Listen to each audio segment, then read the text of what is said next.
They rolled out the red carpet one last time as the curtain came down on this year's Abu Dhabi Film Festival.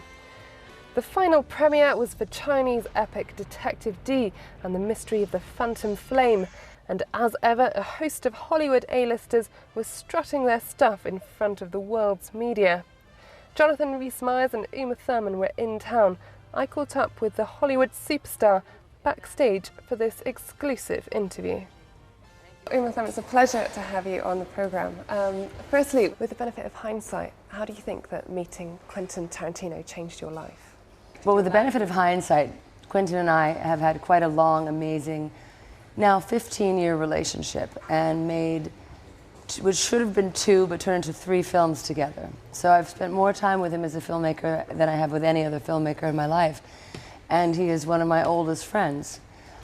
So he's had a great impact on my life. Creatively, I think that we're an amazing combination somehow. Something to do with his brilliance of a filmmaker and some part of my heart, when they come together, makes good movie. Make good movies. So it's just, I've never said it before, but I think it does. I've never really found a niche, as they say in Hollywood, of an Uma Thurman movie. There is no Uma Thurman movie because I change so often.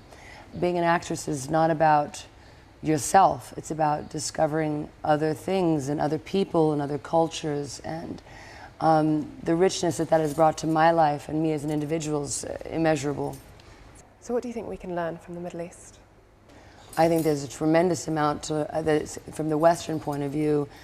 There's not the least bit amount of shared understanding going on culturally, other than the conflicts that are taking place. And I think that there's so much that needs to be learned, and a large part of the reason I wanted to come here and start a relationship and explore this film festival was for the sake of being a cultural emissary and visiting, and creating a dialogue that is not about the conflicts alone, but is about a human exchange.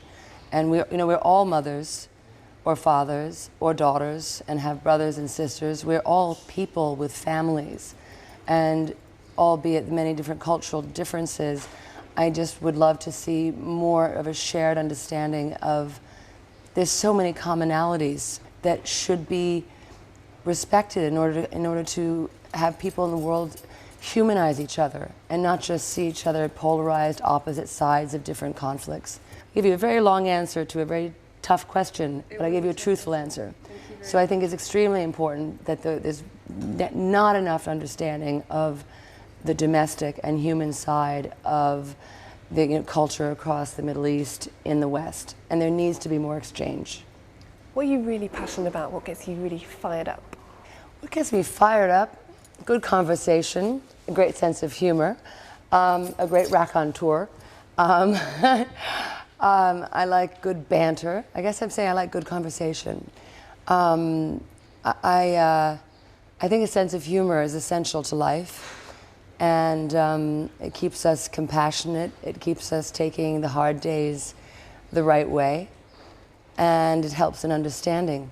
What gets me fired up on other levels are issues of equality and fairness and compassion, and when there's a lack of it. And so my prayers for the world are along those lines. So my final question to you, Uma, on balance, being a celebrity, good thing or bad thing? On balance, it's both. I wouldn't know the difference because I've been doing this since I was age 16.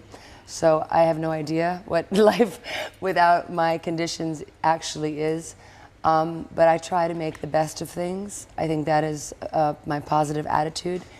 And I've lived a very enriching life as a result, because exactly why. Even I get the gift of coming here. I can communicate with people. I can try to share some part of my heart with people through my acting and through being a celebrity. So from that point of view, I'd say it has to be a very good thing, because I think that's a big responsibility. It's been a pleasure. Thank you very much. Well, that's it for this year's Abu Dhabi Film Festival.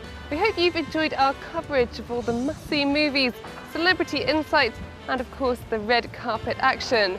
We'll be back with more next year.